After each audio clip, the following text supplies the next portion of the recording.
Hé Lou, viens, on va te présenter à toute la planète. On fait un film sur notre projet. On va parler de toi et de nos lectures.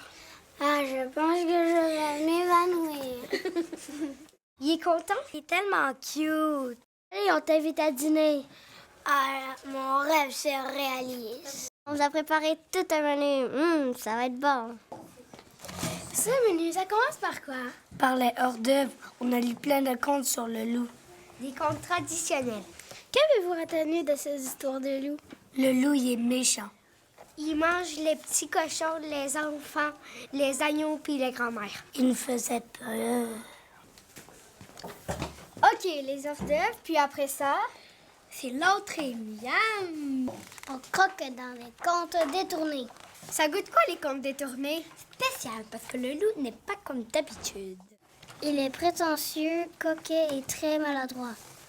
Il est toujours vaincu à la fin. C'est drôle. La recette de votre mijoté, vous me l'expliquez? Ce sont des ateliers à partir des albums sur le loup. Par exemple, en mathématiques, on calcule le chemin du petit chaperon rouge et du loup. En lecture, on lit et on fait la recette au beurre de macra. Il y a autre chose? Oui, on utilise des technologies. Allez, vas-y, fais parler le loup. Féroce! Quels sont vos livres coup de cœur sur le loup à proposer à la planète? J'ai beaucoup aimé Et pourquoi de Michel Van Zeveren. Et pourquoi? Lorsque Karen nous parlait, on disait toujours « Et pourquoi? » C'était drôle. C'est noté. Autre suggestion? Les histoires détournées de Geoffroy de Penard sur le loup. Et pourquoi? Parce que le loup a la vie dure dans ces histoires. Un autre? C'est moi le plus beau, c'est moi le plus fort, c'est moi le plus malin de Mario Ramos. Et pourquoi? Les feuilles sont tordentes. Bon, le dessert. Un soufflé de loup, c'est quoi ça? Ben, un jeu de mots.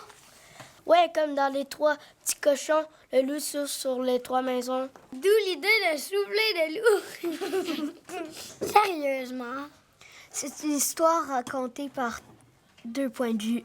Il y a le loup dans Je suis revenu Et le lapin dans Le loup est revenu.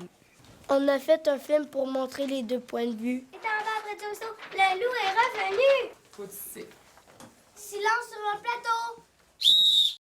Je me suis toujours dit qu'un livre, ça se lit, mais ça se joue aussi. Donc, pour faire vivre un livre, que les enfants travaillent les mimiques, les intonations.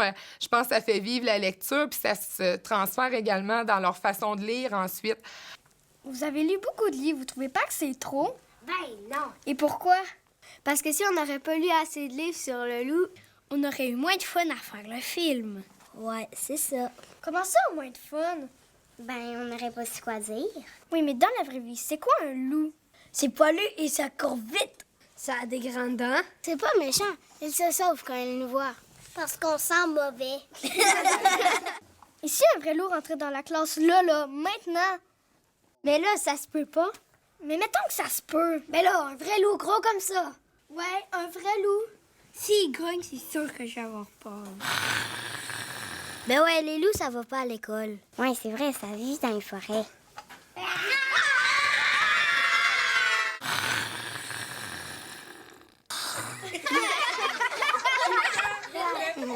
Puis on devrait faire en sorte que très tôt, les enfants baignent dans un univers de lecture, dévorent des livres, les croquent, les réutilisent, qui s'amusent avec, qui se rendent compte qu'à l'intérieur d'un livre, il y a plein de merveilles, puis c'est ça qui les aide à grandir.